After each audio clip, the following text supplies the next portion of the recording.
worth individuals and their professional teams shouldn't struggle to find great options for deferring capital gains taxes. Don't let your failure to plan become your plan to fail, especially when the deferred sales trust may be one of the best ways for you to exit your highly appreciated assets and defer those capital gains taxes so you can continue to grow your wealth. You are not in the wrong place. I am your host today. I'm Jessica Lanning. I'm filling in for Brett Swarts. Each episode, we are joined by some of the leading wealth advisors, business and real estate experts, and leadership specialists to share ideas, have people tell their deal stories, and share their inspiration so together we can make complex tax deferral strategies simple and passive income plans achievable.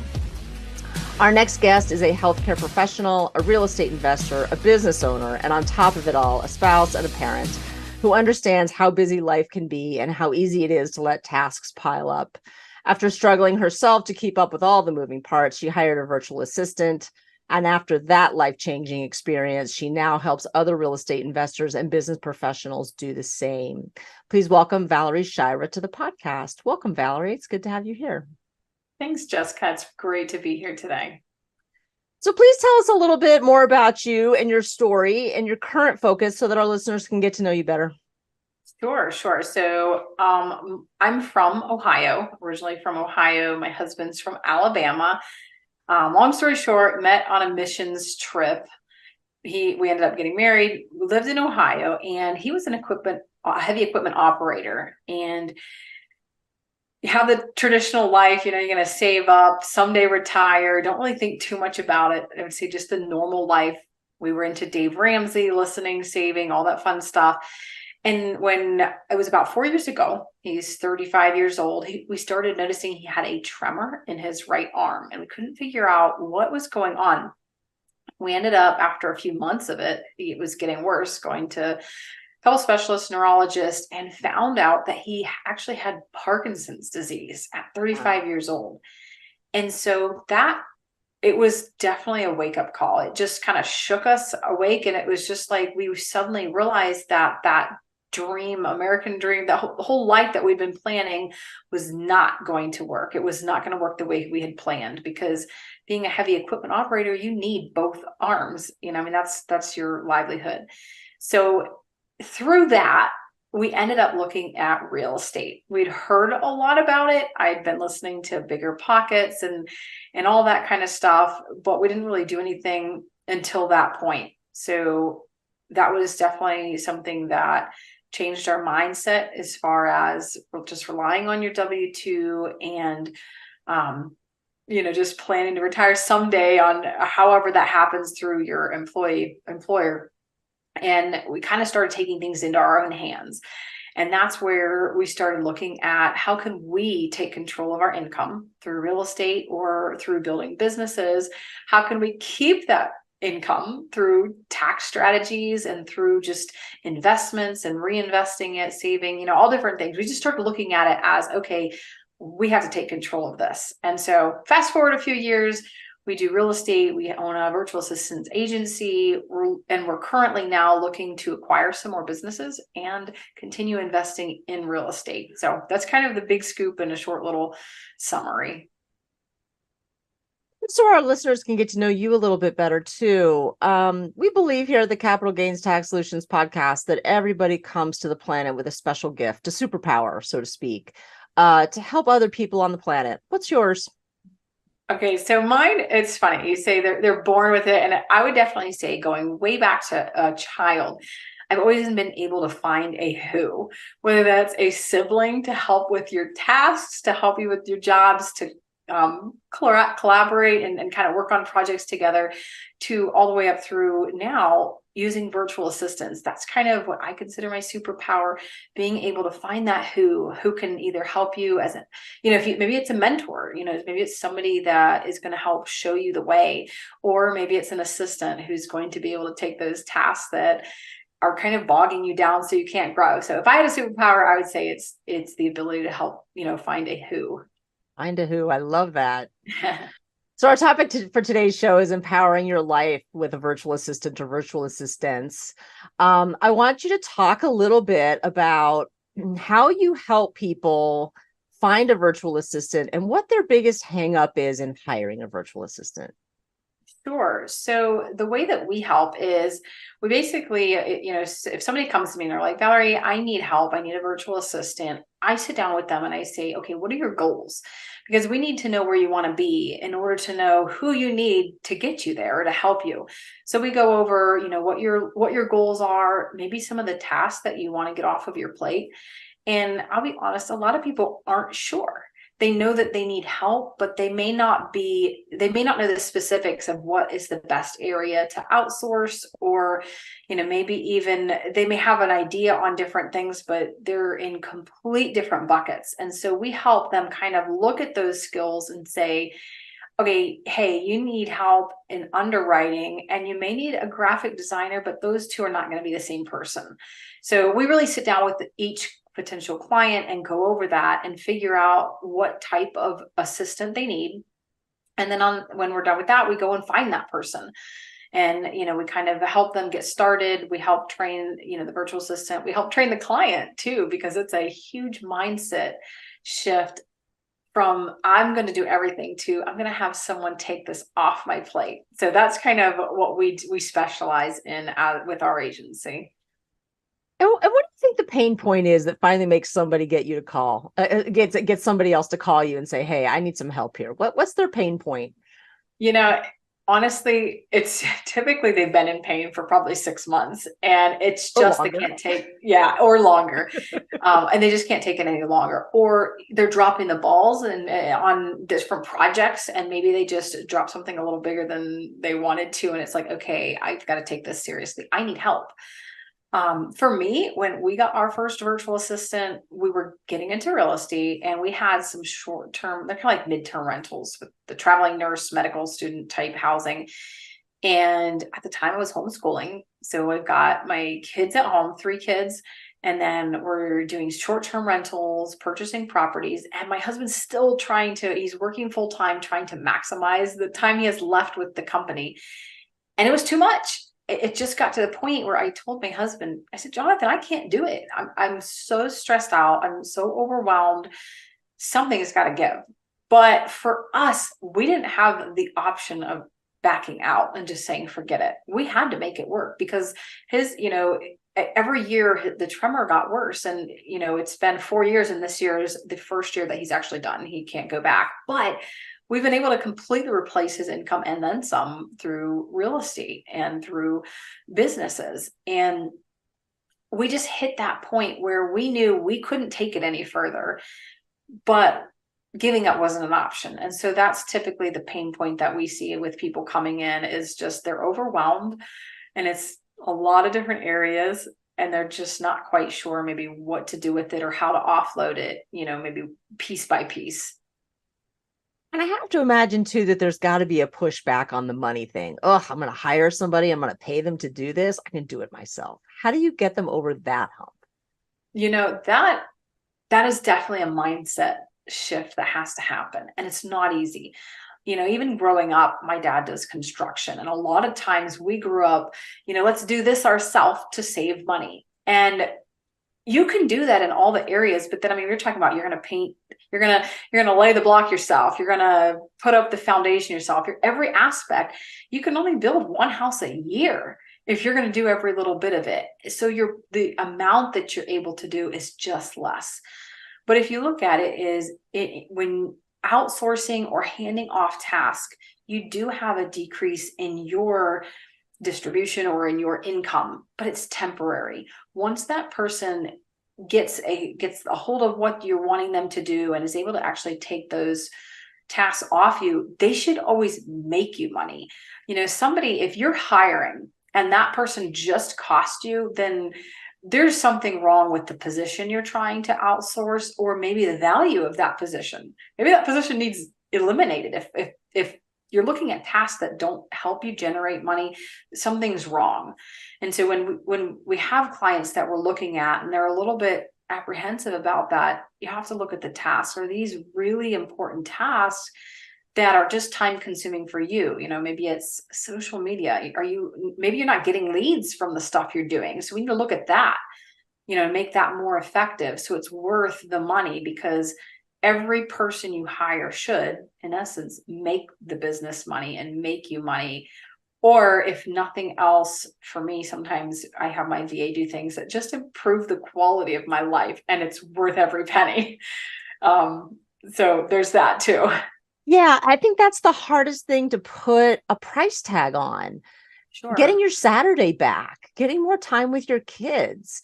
Um, and also, as entrepreneurs, because I know you're working with real estate investors and business owners, protecting your confidence as an entrepreneur is so important. And when Sure. you're buried in those weeds of tasks that you shouldn't be doing, it's really difficult, I think, to maintain your confidence. Mm-hmm. Um, do you have stories? Tell me a story about a client that just had a phenomenal result. Oh yeah, for sure. I mean, we have different clients. One of them that's working with us right now to get their second virtual assistant. They got their first, I think about a year ago, and she's just done phenomenal with them. They've been able to implement her into, I think they have her working with like the property management side, talking to guests, talking to, you know, different, if they're putting listings out there, she's responding to the responses to those listings, helping with their management software. And they've done well. And when you get a virtual assistant and you implement them into your business, a lot of times what we're seeing is that virtual assistant growing with the business, and then the ability to stick more in under them in the future. So it's not like, we don't really do the task outsourcing. Like that's like Fervor or different places where you can just hire a task out. We actually implement somebody into your business. They're an extension of you, an extension of your business. And so, yeah, that's one of the ones that we're excited about, because we're seeing that growth and more departments hiring out and stuff like that. So that's really exciting to see. And are you taking the responsibility of hiring off the plate as well? Like, are you handling the W-2s and taxes and all that kind of stuff? Or is that something that your clients are taking care of? That's something we take care of. If you hire a virtual assistant through like an agency like ours, you don't have the 1099s, the W-2s, you're not messing with that payroll. And that's huge. I mean, that alone can be time consuming and it can be expensive, if you're adding someone to payroll. So just with us, it's a business expense. And so it's so clean and easy just to mark it as an expense and not have to worry about all of those other side things that just you might not think about when you're hiring, either through payroll or even, 1099. And talk to me a little bit about how you're finding people. It seems finding virtual assistants. It seems like with COVID and everybody connected to the internet, like everybody, seems to be putting themselves out there as a virtual assistant. What attracts virtual assistants to you? And what do you do to go out and find them? Sure. So we do a couple things. When we need a virtual assistant, we by the point that we decide we need somebody, we know exactly what we're looking for. And that narrows it down a lot. We're not just shotgun firing out there, seeing what we can hit. We know we're looking for a specific person.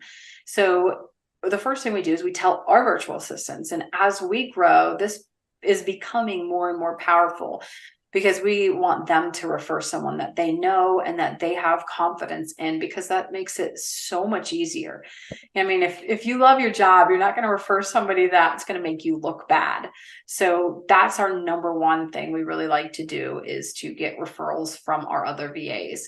And then the second, we're putting ads out there all the time. And we've built a pretty awesome system of multiple interviews. They have to get through our VAs before they even get to us. We have multiple layers that they kind of work through. And that has, in the beginning, it was just me, at home looking for my own VA. I'd put an ad out, have like 100 responses. And it was like, oh my word, now what do I do?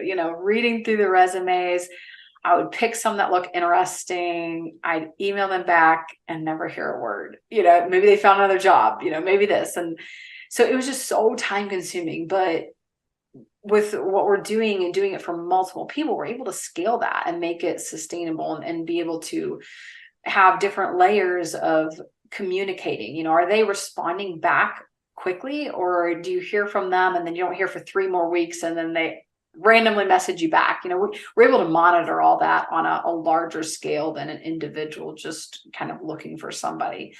So that's some of the stuff. We have different tests that we put them through, depending on what you need. If you need somebody who's really good at bookkeeping, I'm not going to worry as much about their spoken English, how well it is. But if you're looking for a cold caller, we're going to prioritize that English. If you're wanting somebody to do writing for you, we're going to do some maybe English tests and see how well their written English is. So it really depends on what the person is looking for on, the specific process that we'll put that VA through.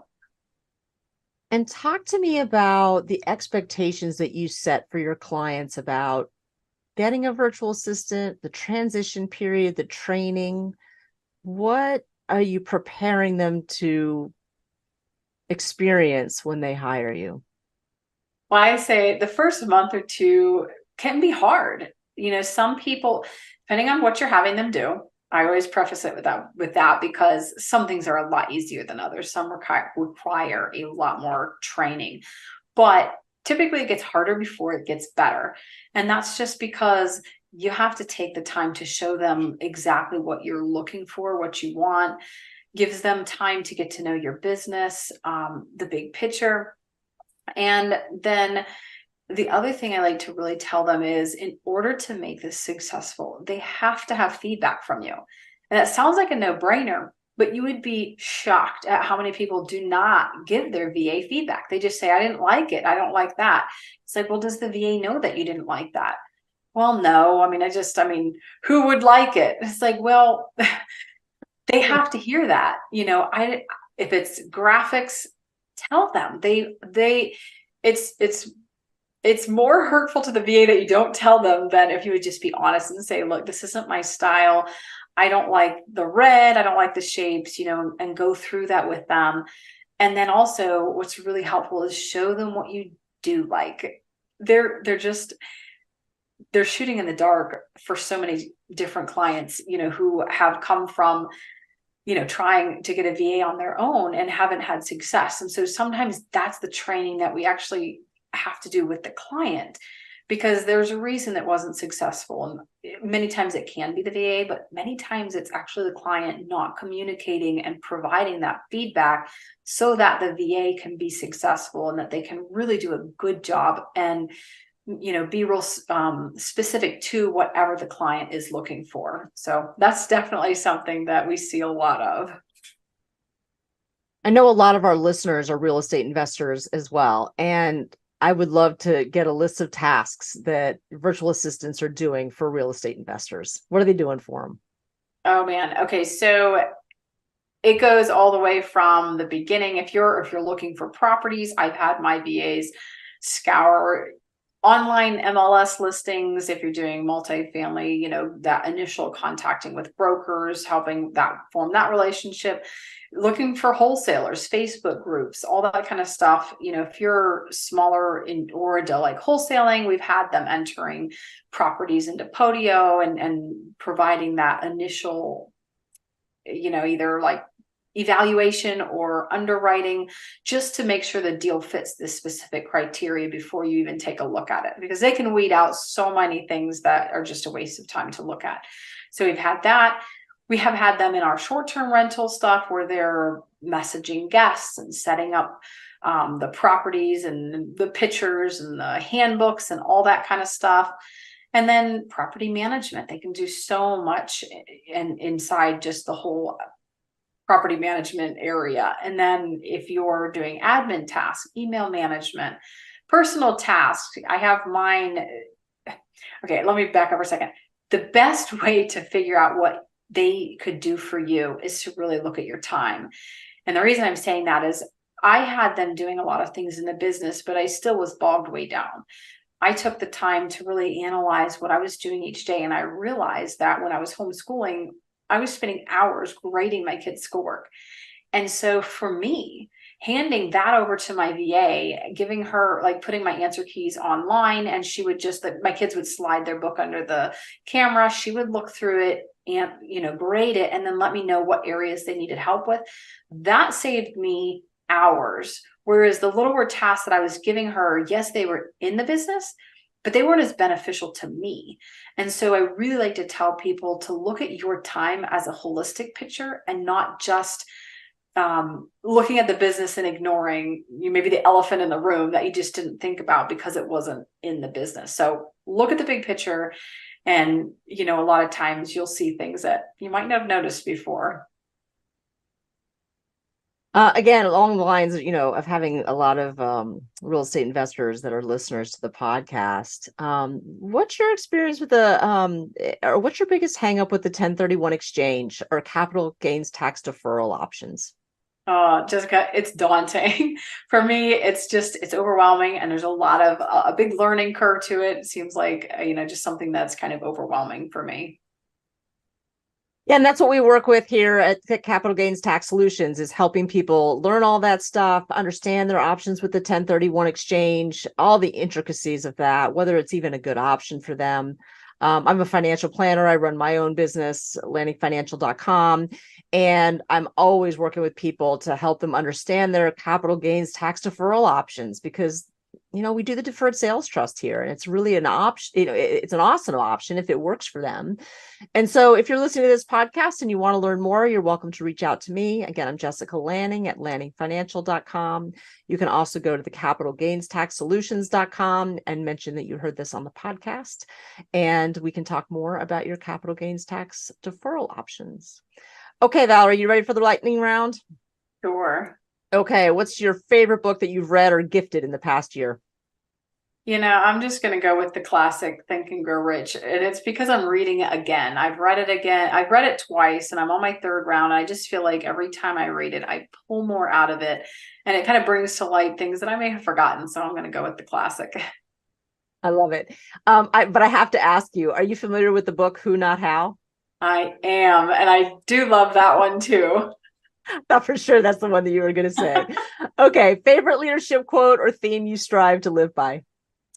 I guess the theme would be collaboration. I feel like a lot of times you think that you can do something yourself, and sometimes, we kind of covered it, that, you think that you're saving, but it's not really true. Being able to collaborate with others, work as a group, work with a partner, work with the team, you can go so much further. And that kind of goes back to the who, not how. Okay, let's imagine you could go back in time. What would you tell your 20-year-old self? I would same theme. I would say it's about the network that you surround yourself with. It's about the connections that you make. It's not necessarily just about working harder, because that's kind of what we were raised and what we kind of thought for years. Just work harder. And it's not. It's more on the connections that you're making, how you can build upon others, as well as, what you're able to do yourself. What are you most curious about right now? My husband and I are looking into business acquisitions. We're looking to acquire another company. And so I'm really excited about that. We're actually moving from Ohio to North Carolina. I'm in North Carolina right now. And that's why there's like absolute blah, blah background, is because we just rented the house, haven't had a chance to do anything to it yet. But I'm really curious about that aspect. And that's kind of what we're looking at right now. So you've had a lot of great success in your career. What's one habit that you try to practice daily or weekly, which helps you stay centered in your values and keeps you moving forward towards new goals? I'm a morning person. I'm a diehard morning person. So if I'm not up by 5, there's something wrong. And it's something that I'm so grateful that my dad instilled in us. When we were kids, we wanted horses, and he said to my sister and I, if you can get up at 5 a.m. for a year, I'll get you a horse. And we did. My older sister and I did. And I look back and I think it set me for life. Honestly, I can't sleep in. I'm just so used to it. And so grateful my dad did that when we were kids. So this is not usually one of my lightning round questions, but I have a client that was diagnosed with Parkinson's at 53. So older than your husband, but still more or less early onset. And I'm curious as to how it's changed your lives. Like, how do you think about things now, and how do you think about the future? Sure. That's a great question. It's been hard. I'm just going to be honest. It's been really hard. You don't plan for this kind of thing. And so there've been times where you just think, why? You're frustrated. But on the other hand, it put us on a path we would have never gone down. And so we're choosing to just look at it and say, hey, this could be the best thing that ever happened. you feel the pain, you feel the frustration, but you have to choose the way that you're going to look at it. And that's kind of what we've decided to do. We're looking at it as something that is driving us and pushing us down a road that we didn't even know, we didn't even really consider before. And so we are so grateful for that. And that's just kind of the way that we're choosing to look at the whole thing. That's beautiful. Thank you.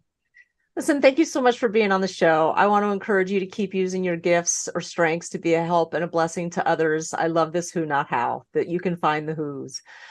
For those who want to get in touch with you, what's the best place for people to find you? Sure. My email, Valerie@thestreamlineteam.com, and I'm on Facebook, Instagram, LinkedIn. Hit me up. Love to chat. Great. That wraps up the show. I want to thank you, the listener, for listening to another episode of the Capital Gains Tax Solutions podcast. We believe that high net worth individuals and their professional teams shouldn't struggle to find great options for deferring capital gains taxes. Don't let your failure to plan become your plan to fail, especially when the deferred sales trust might be your very best way to exit your highly appreciated assets and defer the capital gains taxes so you can continue to grow your wealth. Please rate, review, and subscribe, and we'll see you here next time.